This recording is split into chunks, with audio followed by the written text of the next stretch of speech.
प्रथम 26, Abhishek 33, Rashmi 26, Arsha 30, Apoorva 46.7. Very good. Same content था, same notes थे, सेम क्वेश्चन थे, सेम टाइम लिमिट थी, सेम टीचर्स थे। Then there is a variation in marks.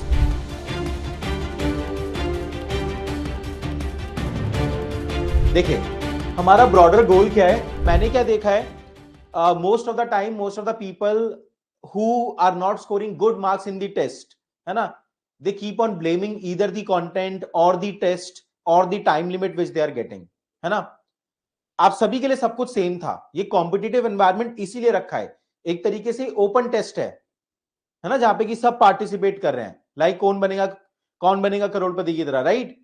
तो ये आपको बस ये हाईलाइट करने के लिए है कि सेम कंटेंट है, सब कुछ सेम है, बट हम पढ़ कैसे रहे हैं उसमें गड़बड़ है फिर कुछ, ठीक है ना। तो अब मैं एक जितने भी लोग के स्पेशली पहले देखते हैं कि कितने मार्क्स आने चाहिए थे, how much marks we should have been getting in this particular test, है ना। देखिए मैं एक ब्रॉडर गोल आपको बता रहा हूं, आप पूछोगे कितना कट ऑफ है एटसेट्रा एटसेट्रा। देखिए हमारा ब्रॉडर गोल क्या है, 100 मार्क्स, राइट। 100 मार्क्स हमारा गोल है। हम बात कर रहे हैं सिविल सर्विसेज प्रीलिम्स एग्जामिनेशन की, नॉट फॉरेस्ट की, है ना। 100 मार्क्स हमारा गोल है। 100 मार्क्स का मतलब क्या हो गया, 50% मार्क्स वी आर टारगेटिंग। अब यहां पे देयर आर सर्टेन सब्जेक्ट जहां पे कि आपका एक्यूरेसी रेट रिलेटिवली हायर रहता है ना। पॉलिटी, हिस्ट्री, रादर इसको मॉडर्न हिस्ट्री लिखते हैं, ज्योग्राफी, इकोनॉमिक्स, ठीक है। एक तरफ ये 4 सब्जेक्ट हैं जहां आपका एक्यूरेसी रेट हायर रहता है, और एक तरफ अदर 4 है जहां पे एक्यूरेसी रेट रिलेटिवली आपका लोअर रहता है। Science and tech, environment, IR and एमैक, है ना। अब मेरी बात सुनना, if you want to get 50% marks finally, what should be your target. रफली 50% पेपर यहां से आ रहा है और 50% पेपर हमारा यहां से आ रहा है। What should be your target in 4 section में। ओवरऑल आपका टारगेट होना चाहिए 60% मार्क्स, क्योंकि यहां पे एक्यूरेसी ज्यादा रहेगा। भाई पॉलिटी और इकोनॉमी में आप ज्यादा स्कोर करोगे, ठीक है, समझ में आ रहा है, ठीक है। ओवरऑल इन सेक्शन से 60% मार्क्स का टारगेट आपका होना चाहिए in the final examination I am talking about, है ना। इन पर्टिकुलर 4 सेक्शन में आपका टारगेट क्या होना चाहिए, एटलीस्ट 40% मार्क्स आपके आए, ठीक है। तब जाके कंबाइनिंग हम ये गोल अटेन कर पाएंगे। तो ब्रॉडर गोल समझ में आया कि इन 4 सेक्शन में 60% मार्क्स आ जाएं, इन 4 सेक्शन में 40% मार्क्स आ जाएं, ओवरऑल हमारे 50% मार्क्स बन जाएंगे, है ना, प्लस माइनस 1% ऊपर नीचे, ठीक है। That is the goal. अब अगर हमारा ये गोल है तो हमारा एलएमएस में क्या गोल होना चाहिए, लाइव एमसीक्यू सॉल्विंग सेशन में। देखो भाई यहां पे लिमिटेड सिलेबस है, इजंट इट, लिमिटेड सिलेबस है, आप अभी पढ़ के आए हो, लिमिटेड क्वेश्चन है ना। तो जितने आपके एलएमएस में मार्क्स आएंगे उतने फाइनल एग्जाम में मार्क्स नहीं आने वाले। Let me be very honest and very clear about all the strategies which we are employing in this programme, है ना। आप जितने मार्क्स एलएमएस में लाने वाले हो उतने मार्क्स आपके फाइनल नहीं आएंगे, कम आएंगे उससे थोड़ा सा, है ना। यहां पे लिमिटेड सिलेबस के साथ आप प्रैक्टिस कर रहे हो, है ना। तो मैं मेरी तरफ से आपको टारगेट ये है, in LMS in these particular 4 subject 10% higher हम टारगेट करते हैं, 70% मार्क्स यू शुड टारगेट, है ना।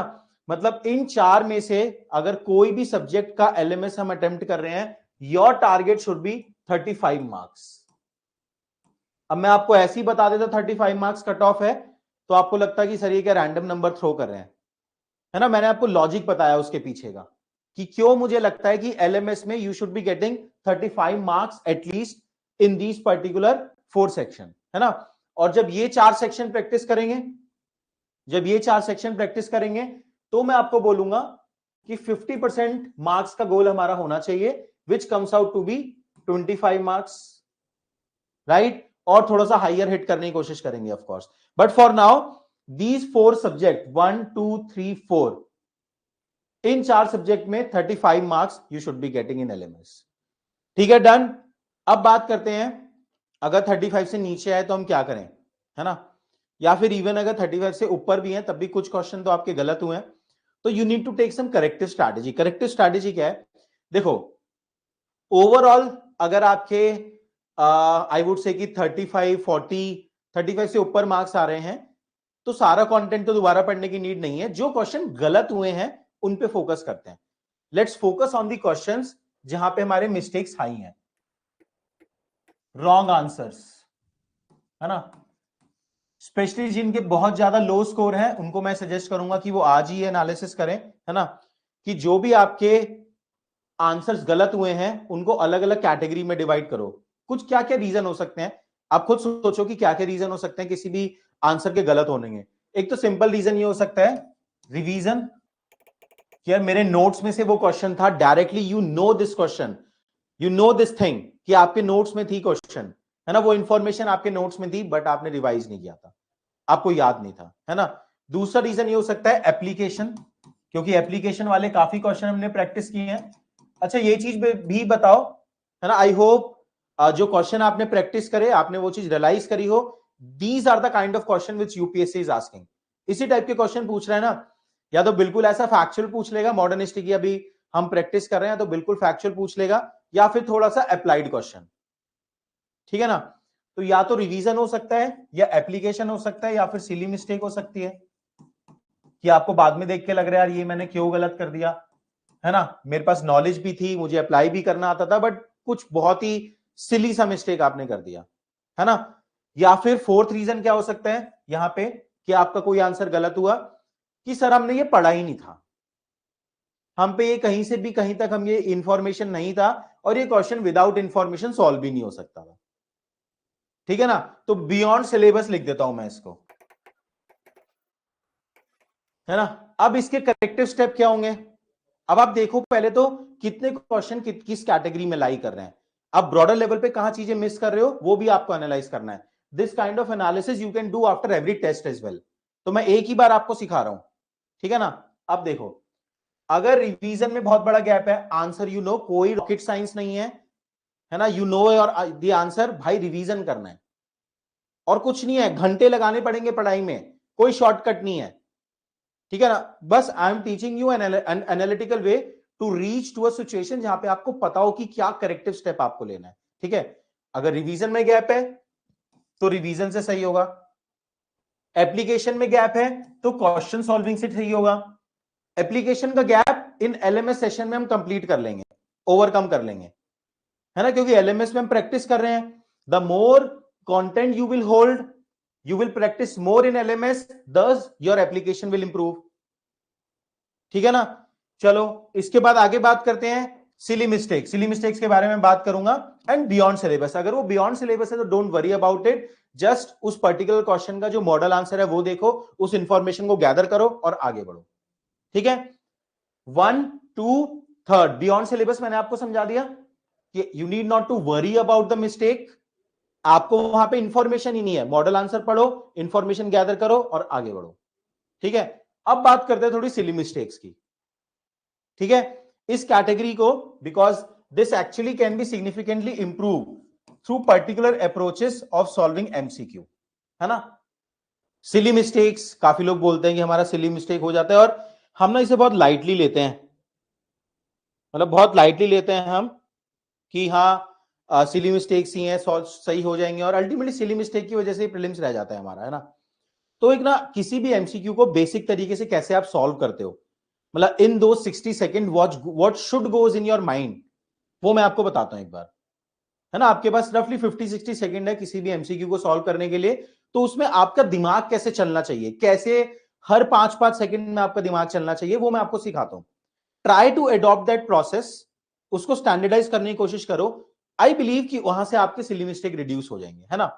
देखो मैंने क्या देखा है कि few people are maybe nervous or maybe in some sense of urgency to reach to the final answer, they don't organize their information well, है ना, while utilizing those 50 to 60 second, है ना, इंफॉर्मेशन को अच्छे से ऑर्गेनाइज नहीं करते।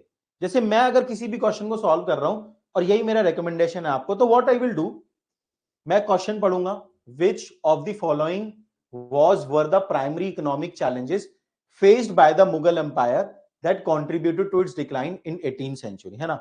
I will read the first statement. XYZ कुछ भी मान लो आप इसे, है ना. 1 2 3.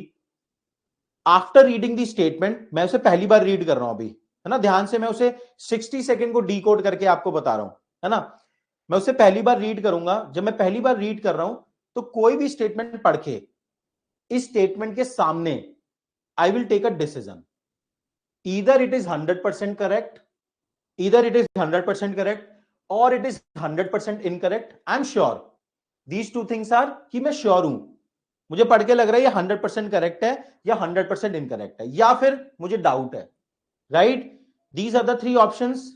यही 3 पॉसिबिलिटी हैं.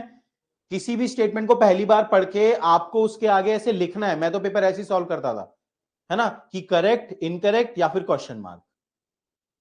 ठीक है, तो ऐसे ही मैं इस सेकंड स्टेटमेंट पढ़ूंगा, उसमें भी यही करूंगा, है ना. करेक्ट, इनकरेक्ट, क्वेश्चन मार्क, इसमें भी यही करूंगा. अब मैंने पहली बार पढ़ा है अभी ये तीनों स्टेटमेंट. मैंने नीचे के जो ऑप्शंस हैं वो अभी नहीं देखे हैं, ठीक है ना. अभी खाली स्टेटमेंट रीड किए हैं, है ना.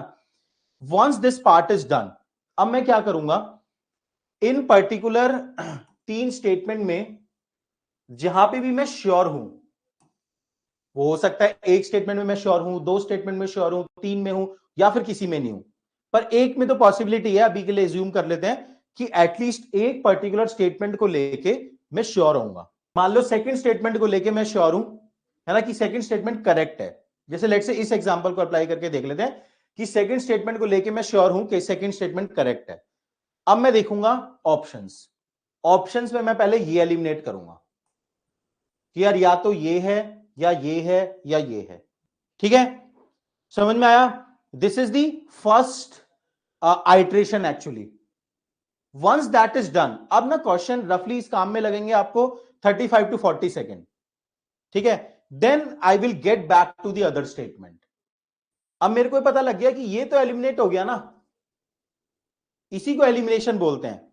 लोगों ने अपने माइंड में कॉम्प्लेक्स कर रखा है सिंपल सी चीज को, कि बेसिकली अब आपने ये तो एलिमिनेट कर दिया, है ना. हो सकता है कि आप एक स्टेटमेंट से या 2 स्टेटमेंट से राइट आंसर तक पहुंच जाओ, और अगर नहीं पहुंच पाओ तब उसके बाद आप सेकंड आइट्रेशन में रीथिंक करोगे. तब आपके पास वो चीज आएगी कि पार्शियल इंफॉर्मेशन है, सोचते हैं क्या हो सकता है, डिसीजन लेने की कोशिश करते हैं. समझ में आया.